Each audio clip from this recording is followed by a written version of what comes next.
Hi, welcome to the Dear Right Show, where I have wide-ranging conversations with fascinating people. We talk about all things psychology, mental health, and wellness. Today, I'm joined by a lecturer and associate director for the Center in Creative Relational Inquiry at the University of Edinburgh, Dr. Marisa de Andrade. Thanks for joining me. Having me. It's great to have you, Dr. De Andrade. So if you could just tell us about your background, your trajectory in life, and how you ended up doing what you're doing. Wow, big question. Okay, so I started, I guess, my path in medical school, actually, many years ago. And I was in South Africa, in Johannesburg, where I grew up. And I had a real interest in medicine, but at the same time, I had a real interest in the arts, performing arts in particular, and humanities.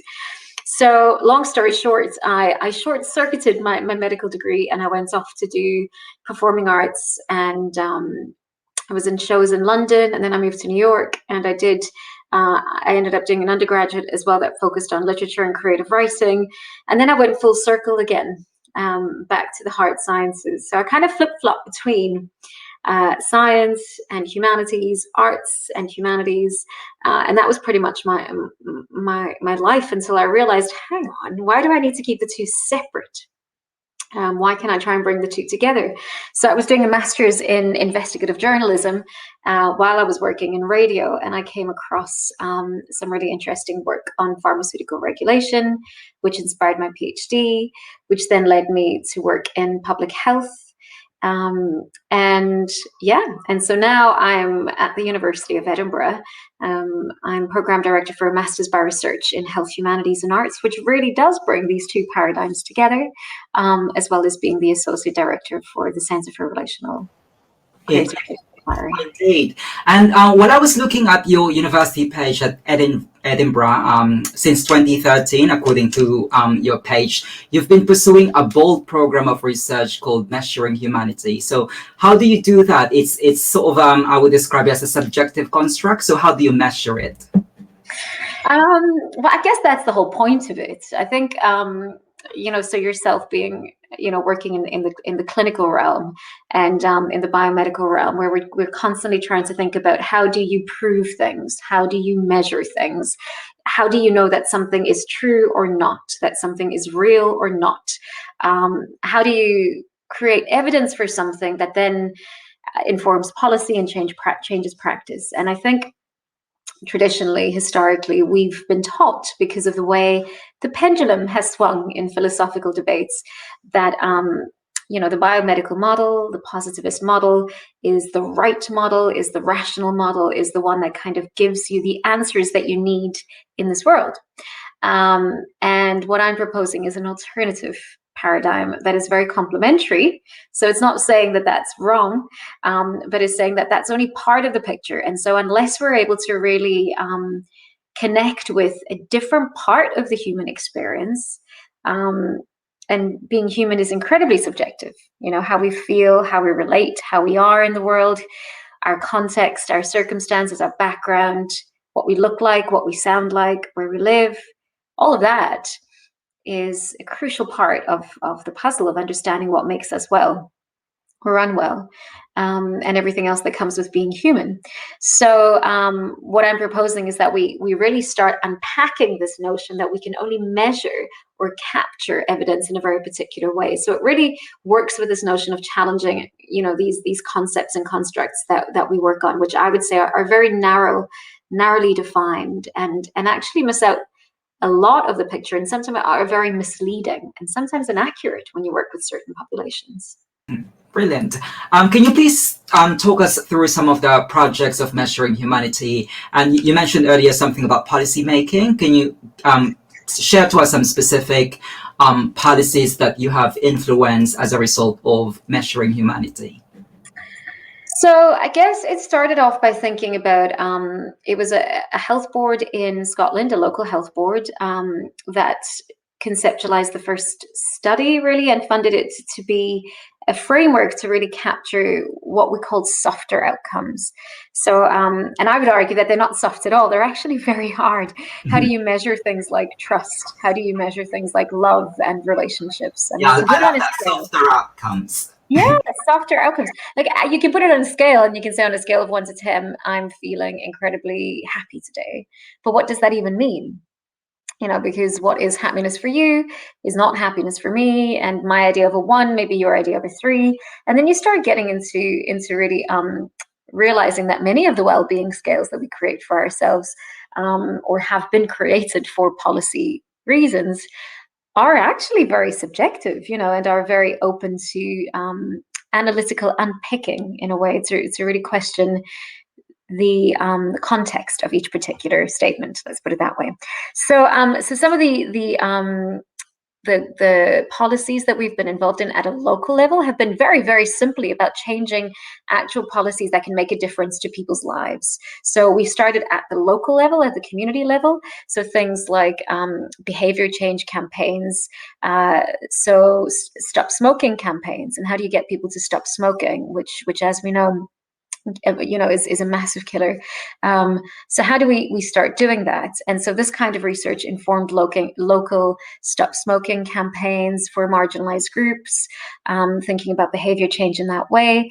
A bit wider, looking at health inequality at a local level. So how do you get people to change their behaviors at a local level, particularly different cultures that are immersed within a wider culture within Scotland? So working with minority ethnic groups. And then moving beyond the community level to the more sort of national level, I worked a bit with Gypsy and Roma groups, so an incredibly stigmatized group in the UK, and thinking about how that this kind of data, or this questioning of data. So we used music and food actually to connect with these different communities. And so then thinking about how that could inform the Community Empowerment Act, how that could inform the Gypsy. There was a bill going through Parliament, how we could to tap into those inequalities bills and acts, provide some information about that, about the lived experience of being a traveller. And then looking at the sort of, if you go from the local to the community to the national, and then looking at in the international level, we started looking at how these kind of policies might connect to the wider SDG, the structural determinants of health, and the sustainable goals from the United Nations, which were the Millennium Goals, but then they weren't hit. Those are some fantastic projects, Dr. De Andrade. Actually, we have an overlapping interest, and just for a bit of a background for those listening to this interview, our paths first crossed during one of the conference at Edinburgh, where I was presenting my proposal. It's not, I wouldn't call it a research project because I'm on the very, very early stages, but essentially it's quite of similar to what you're doing. I suppose it has also that bit of a softer outcome in essence, because I was trying to boost the levels of resilience. It kind of resonates to what you said earlier. How do we actually measure constructs like that? But anyway, overall, those are interesting projects. But I was just wondering if you have any current projects related to COVID-19. That's really interesting. But Dennis, I want to just pick up on something that you said there, which made me remember a really influential conversation that I had with the former Chief Medical Officer of Scotland, who was talking about how you never quite know how what you're doing is having an impact on other people. So you just never know.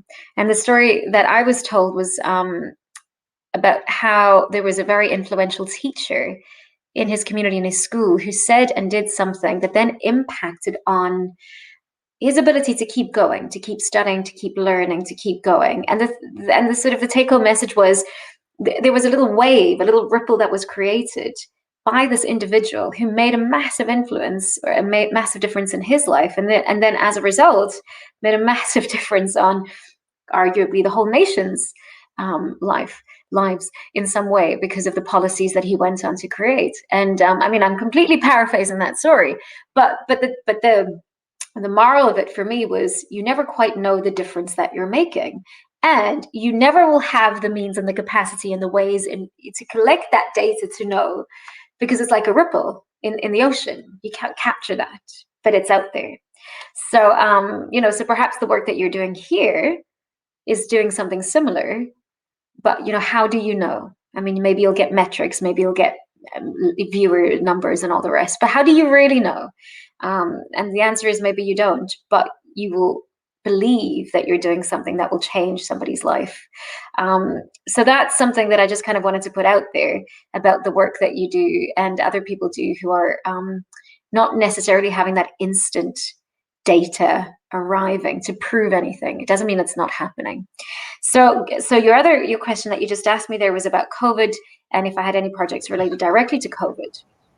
Yes. Yeah.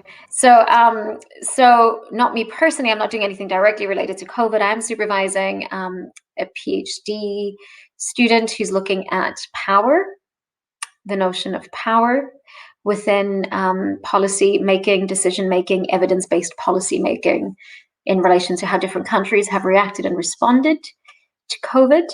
So that's one thing that I'm overseeing. I have been involved in a project, leading a project which is funded by the International Development Fund, which is in Brazil, where I've used these health, humanities, and arts approaches to connect with a really well-established grassroots organization there, a very powerful, big organization that had, I think, over 30,000 people attend this kind of social movement type thing where they hosted these incredible workshops, live workshops through the power of the internet, through Zoom and through other channels, which attracted different marginalized groups within Brazil. So people within like the Amazon, in indigenous populations, as well as those in the slums, the favelas, LGBTQ plus communities, feminist communities, prisoners. So these really marginalized communities where we were talking and around health on the margins and critical thinking. And the idea was that the social movement, by teaching all these different things, and obviously COVID is central to that because it's so rife at the moment, with Brazil being particularly pervasive in inequalities and numbers, and also lacking in any sort of real health system to be able to sort of support the nation through it. And we used our particular collaboration with them used health, humanities, and arts methodologies to sort of work with and interrogate certain health issues. Absolutely. And talking about power, you mentioned about power, you supervising your PhD student. I understand you're also interested in a different kind of power, the power of pause, the power of self-reflection. Please tell us more about this. Yeah, that's really interesting. I think being, kind of always, I've always had this something that's kind of really attracted me to put it out there, like spirituality, whatever that means, esoteric consciousness, the soul, the body, mind, and the soul, the connection between the three. And I think quite often in Western paradigms, in Western nations, it gets mistaken for religion. Sometimes it gets mistaken for wishy-washy, woo-woo stuff.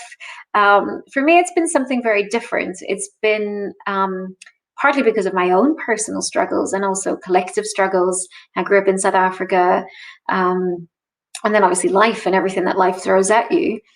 There's something about going inwards and being still that for me has helped me formulate these ideas or thoughts that appear to have come out of nowhere. And obviously they've not come out of nowhere. They've come from within, but I think they're not mine. They're part of something much bigger. And that by sort of paying attention to that stillness, these ideas have emerged and have given me the courage to just say it out loud. So, for example, by doing meditation and yoga, practicing yoga, I got my my yoga teaching certificate just for myself to practice really, and just by being still. Then sometimes you get these ideas and you write about them, and then some of them are really wacky. So the book that I'm working on right now, which has been commissioned by Routledge, connects public health to humanities and magical realism, which sounds ridiculous if you think about it. Like this idea that magical realism, I mean, what is that? Could even be a vector that anybody in public health could take seriously. But I came up with this idea in Stillness, which is now the thesis that I'm arguing is a way for us to really move public health in a very different direction, particularly getting in touch with trauma. And that came from stillness, from pause, from meditation, from stepping back.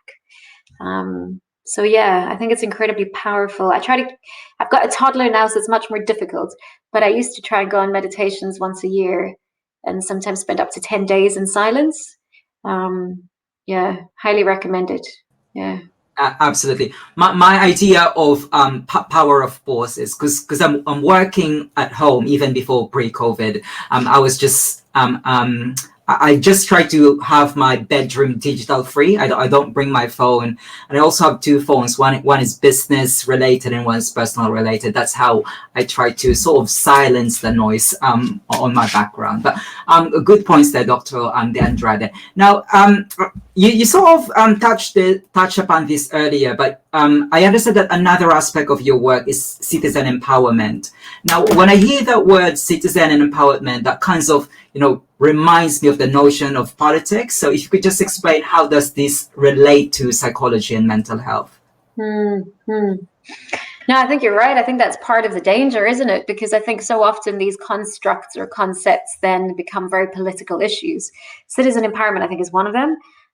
Co-production, which is the word that led me into this work, and asset-based thinking. So thinking about a community, a person's assets rather than their deficits. So what are the things that they're aspirational and happy about rather than the things that are wrong with them, like the pathology of a person, of a community, is something that I got really fascinated by, but very much realized was quite political. Even the word empowerment, I think, is a very slippery construct, because it has the potential for being hijacked by different interests who have different understanding and reflection of it and what it may actually mean for a particular group or very particular community. So I guess maybe your question was, how is this public health? And I kind of always remember a mentor telling me high up in public health that public health is politics, and also reminding me that it's all showbiz. And I remember hearing this and thinking, what are you talking about?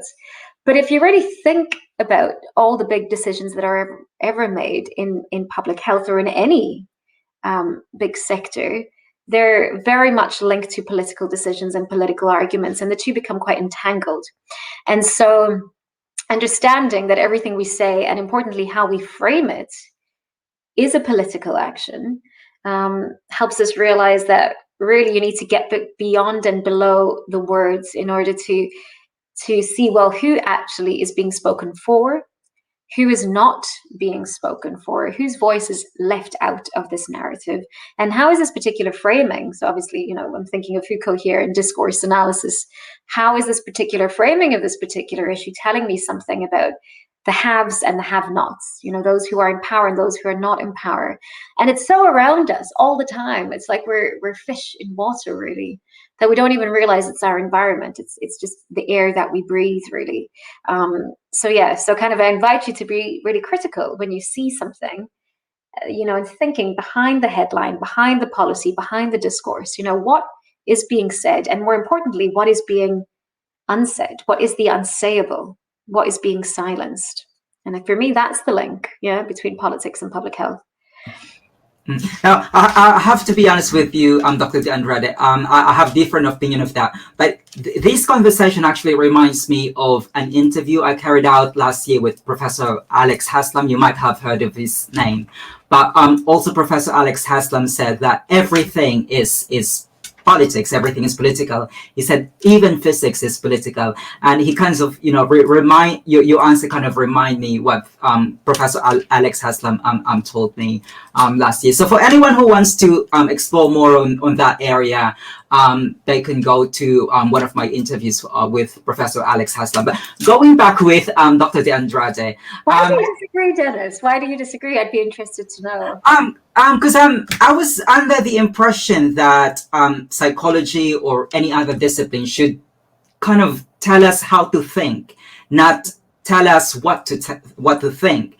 If you're going to mix politics with social sciences, you're kind of dictating people that this is the right approach, as opposed to telling people how you should approach what you see in the world. And I might be mistaken with this, but sometimes I think that there's a trend with social science, in particular psychology. There's a trend now that it's becoming sort of an activism, sort of a movement. And I'm old enough to remember that with the first time where I went to university, psychology was just psychology. But right now, we see different trends, and it becomes detached from the kind of psychology that I used to. I was educated. I think that's my main point. So like a purist, so it's kind of pure in its own form rather than connected to the context around it and the social environment around it. Is that what you're saying? That the discipline itself is pure, or it's supposed to. I suppose I have to concede because it's really difficult to. You coming from a medical field, I think you would be better to describe this. That the medical field is more structured. It's just black or white, yeah. Whereas social science, psychology, there's really a lot of gray area. But I think if we try to make it more empirical, we get more out of psychology by staying that way. Whereas if we mix it with psychology, it becomes convoluted. It becomes problematic. Right. So this is really interesting. I think this is maybe really at the core of some of the work that I'm doing just now, because I think that suggests that there is one ultimate truth really then to an issue that can be distilled down and stripped away from all of its different constituent parts. And then you will arrive at this conclusion where you will know that this is the answer, right? Perhaps to a particular issue, perhaps to a particular mental health issue, or perhaps to a particular treatment for something. And I must be honest, I very much thought like that maybe 10 years ago, even up to 10 years ago, when I was very much a critical realist as well. And I was thinking there is an objective reality, there is this truth out there that is about this particular thing that can be measured and can be empirically validated. And then it's through this work that I've been doing in the last 10 years or so that literally blew my mind when I realized how very many different people, not just social scientists, but scientists, but medical doctors, but people in so many different professions can be using the same science and arriving at very different conclusions. And so there was something about how the person met the data and how the person collided with and their whole context, their cultural context, their background, who they are, what they came from, what they believe in, etc., collided with this science, this empirically validated science that made me just really blew open my mind to the possibility of, hang on, we're all living very different experiences and different realities. And how do you even begin to work with that in public health, when everyone's starting point is very different? So yeah, I mean, if we had another hour, we could go into that. But I think that's really the starting point for where my new work is kind of taken a different direction. Yeah, absolutely. But we don't have another hour, but I'd like to follow up my question with that. Because I understand in one of your articles published in the International Review of Qualitative Research, you assert that qualitative inquiry is a form of activism. Why is that? So I think you're referring to the Center for Creative Relational Inquiry. We've been writing these special issues, these journal special issues with writers together, particularly those who've been involved in these congresses for qualitative inquiry, so these conferences. And ultimately what it became quite clear is that we, and by we, I mean people who use alternative approaches, alternative paradigms, alternative methodologies that perhaps lean on the qualitative, the post-qualitative, the creative, the relational, things that aren't mainstream. So in other words, that aren't biomedical, quantitative, that aren't grounded in the scientific positivist model. We really are on the margins. So we're not, so we have to work a bit harder, much harder in certain instances to actually make a difference. And so thinking about, well, how does change happen? It happens slowly, and it happens with voices coming together collectively and bringing about change. And I think that's how we position this, that the work that we're doing, if we're doing it alone in our rooms or alone in our research groups or whatever, they may be interesting, but because we don't have these massive cohorts and we don't have this massive credible, the same interpretation of validity, generalizability, all the hallmarks of good, credible scientific studies or knowledge, then what we're doing is not as valid or useful or meaningful or true. And we thought, well, let's kind of work with that. And the more people that you speak to who are working in that field are saying the same thing in different ways. So you arrive at a different kind of generalizability, a different kind of validity, where all voices are equal and meaningful. And suddenly there's a bit of a momentum.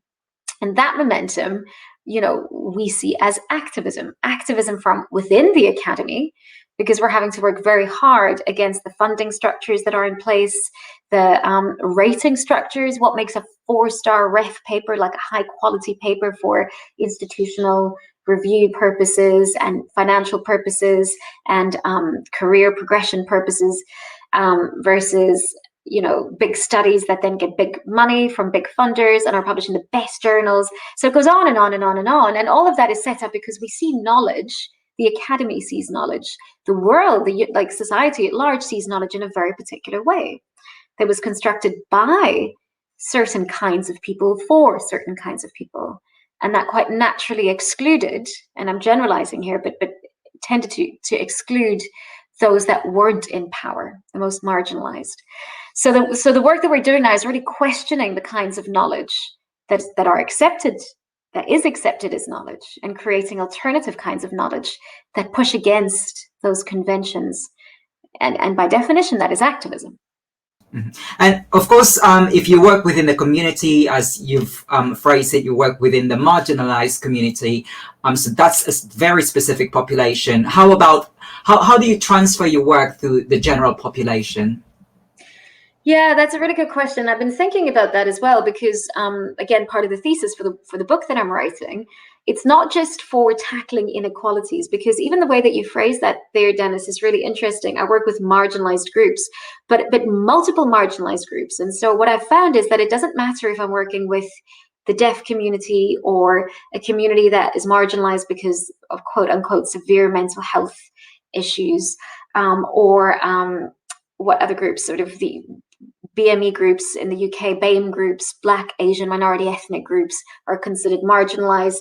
And within that category of BME or BAME, there's a whole heterogeneous population, multiple different ethnicities, intersectional ethnicities. So people who are, identify as one thing by gender, who don't identify as something else by race. And so there's all these different competing intersectionalities. And really what you're realizing, or what I've realized in my work, is it doesn't matter really who or what community I'm engaging in, the same issues keep coming up.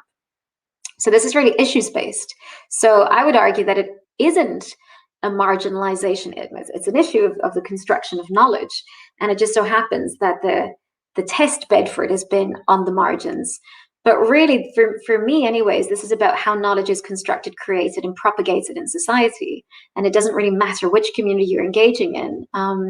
So that's been a really interesting thing. So I think it's translatable because you're transferable, because you're having to ask yourself the question, when you have to ask yourself the question, whose knowledge matters more?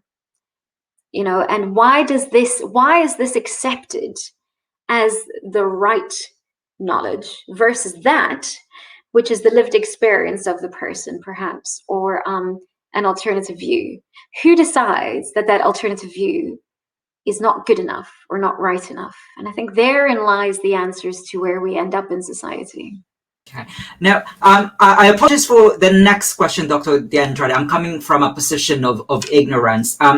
I would also imagine that your kind of work, your line of work, also aims to have a sort of intervention. Is that right?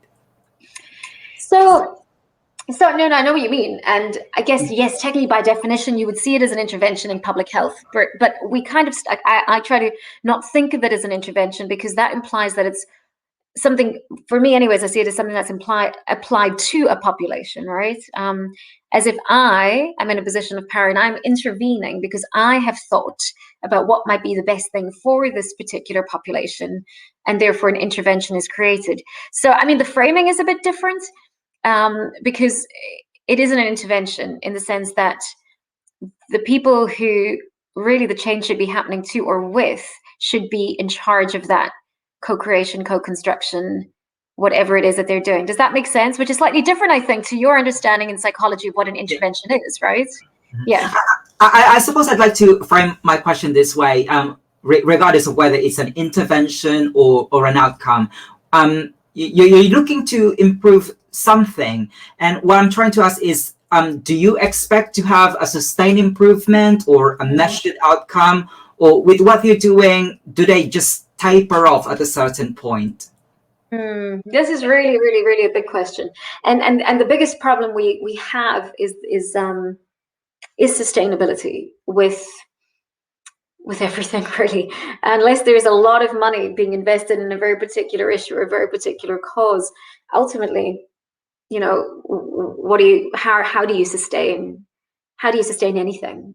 You have to have resource, you have to have knowledge, time, and people who want to keep making that happen.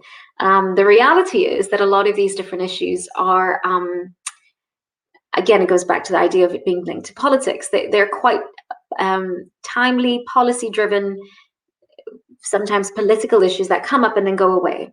So during a particular window, a certain population, a certain issue might be getting a lot of attention, a lot of energy, a lot of money, a lot of time, a lot of airtime, a lot of resource, and then it moves on to something else.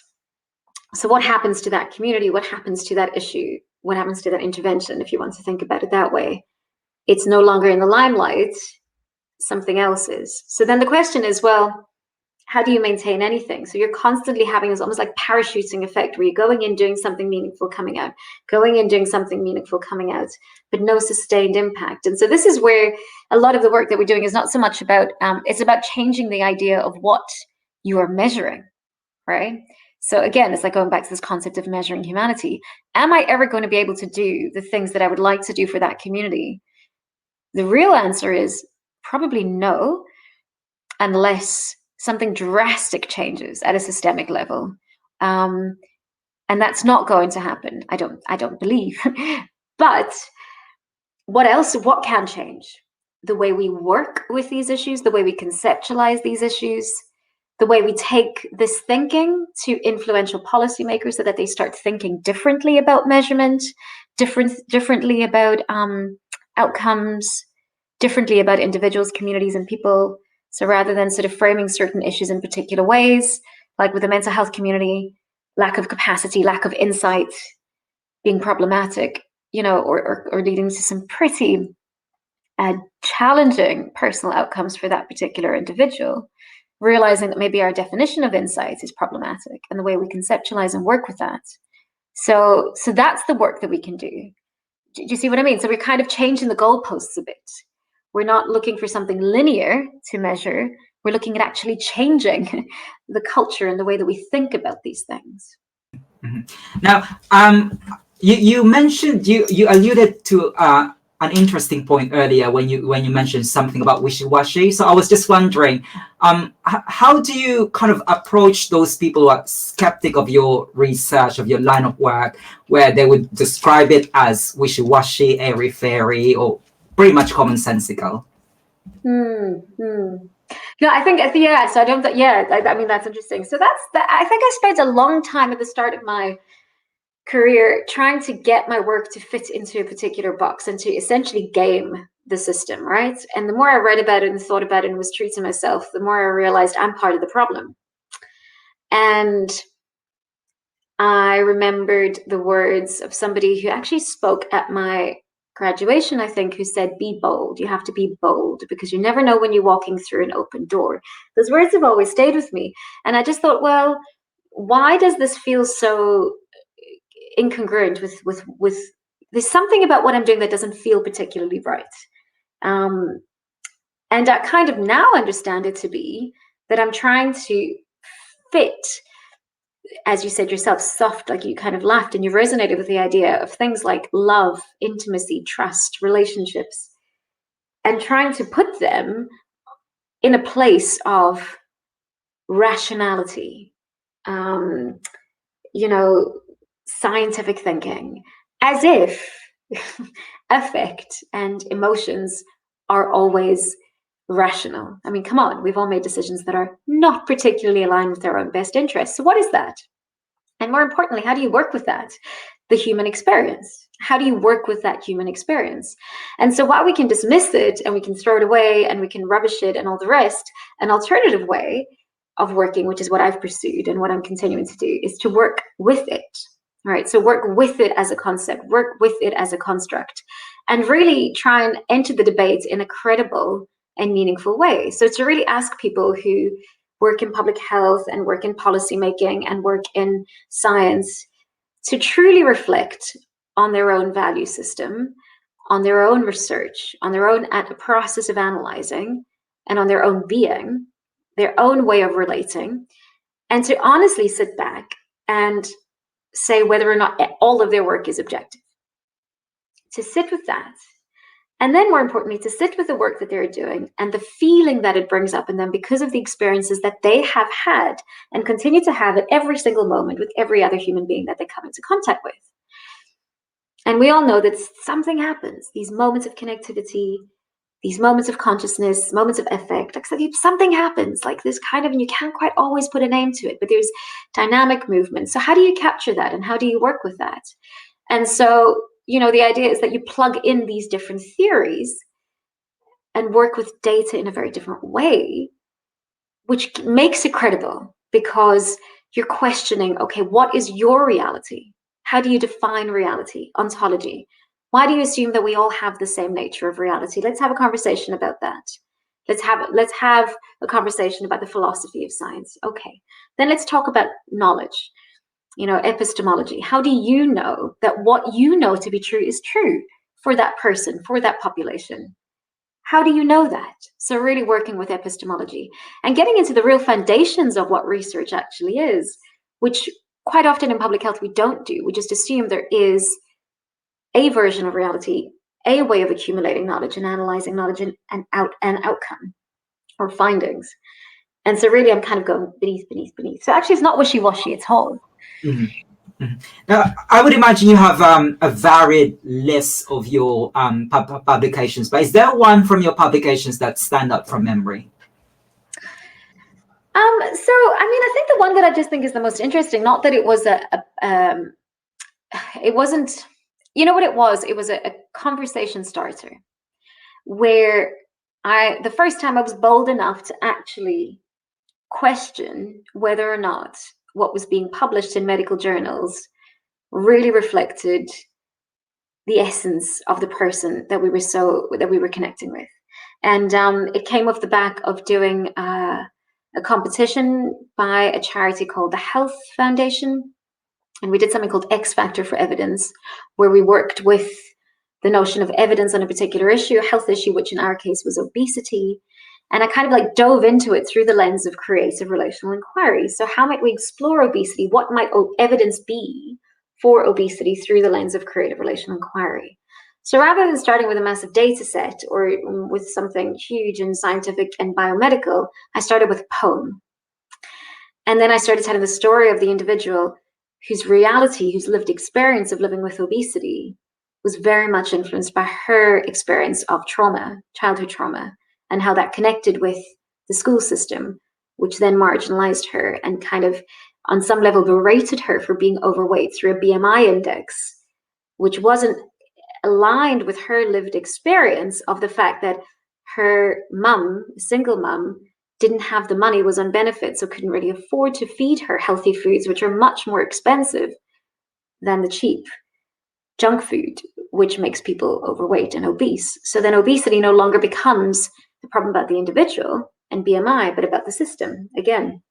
And telling that story through poetry, through an individual, allowed me to have confidence to make this argument and put forward that the arts is the kind of evidence base that we need. And the editor of The Lancet was on the panel, and he said, yeah, the arts is where it's at. So I kind of published a commentary in The Lancet, where I put forward that hip hop was a form of evidence of inequalities.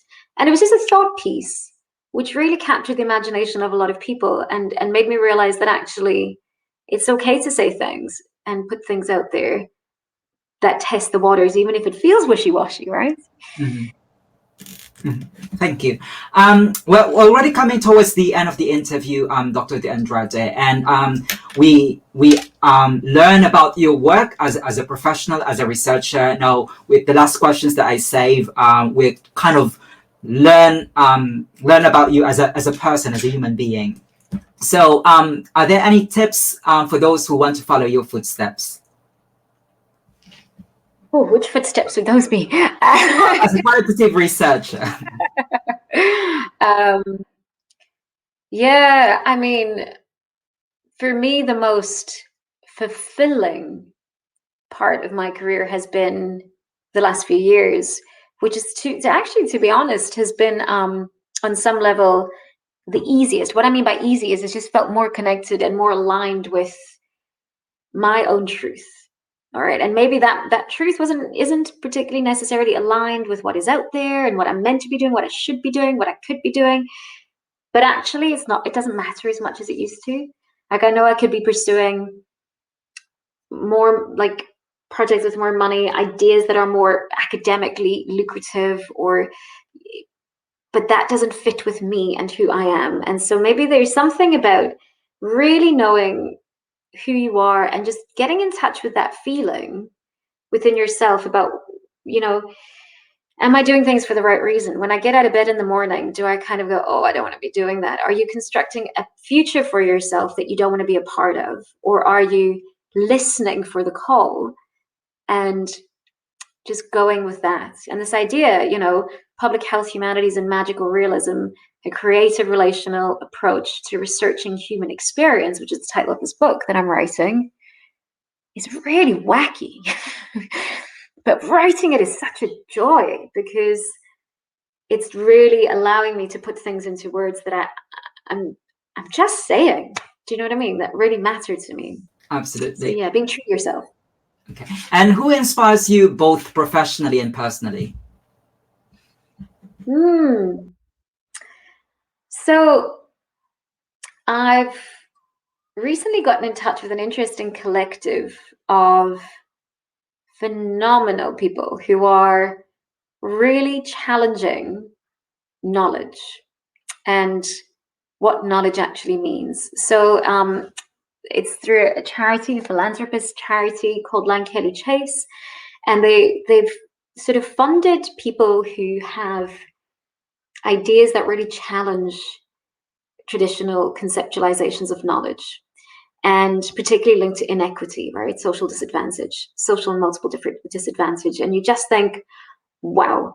And within there's so many people who are doing such interesting things, from everything about the Center for Dreams and things that are based on utopian thinking, and ideas that are based on the Center for Knowledge Equity, which is a really fascinating group, centers that have emerged about lived experience, like these networks, people who have lived experience of trauma and have created these networks of healing through arts and creative means. And there is not one particular person that I haven't come into contact through that group that hasn't completely blown my mind away. They're doing things that are so creative and radical and out there, but at the same time, you think to yourself, why not? So anybody associated with that group at the moment is who I'm inspired by. Mm-hmm. And what's your professional dream? Or do you even have a professional dream to begin with? I thought I did.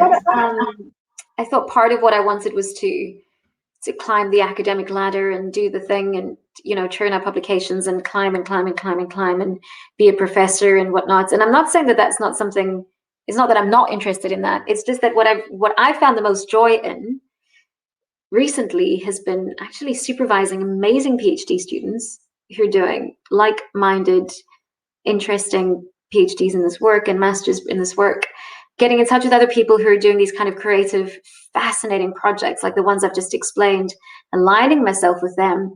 And more it's writing a book that's about this kind of stuff, which is really out there. And then thinking a little bit about, well, how can I use all of this to actually make a difference in the world? And that could be through the academy, and obviously it has been through the academy to date.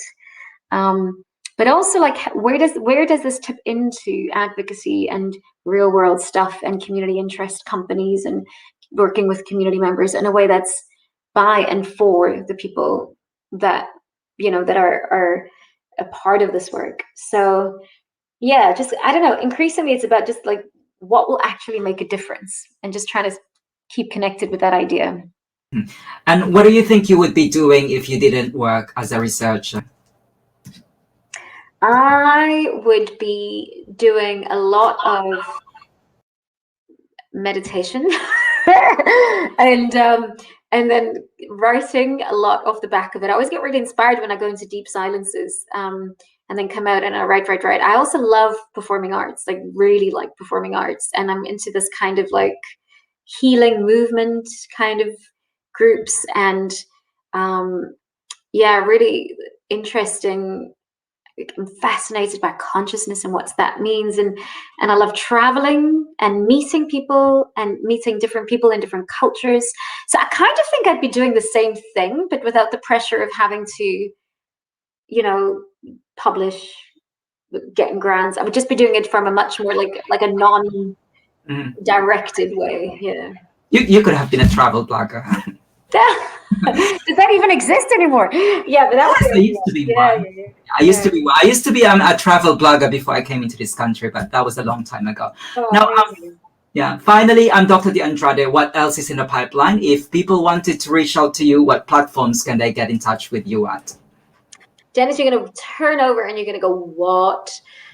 So I did a very controversial project a few years ago, and I kind of had I just kind of got in touch with part of social media that didn't work for me at all, and partly because I realized how it can be used very divisively to split people and to split ideas in a way that isn't in the public interest. And as a result, I actually did the unheard of thing in this day and age on the 29th of July. I've just time traveled, 2021.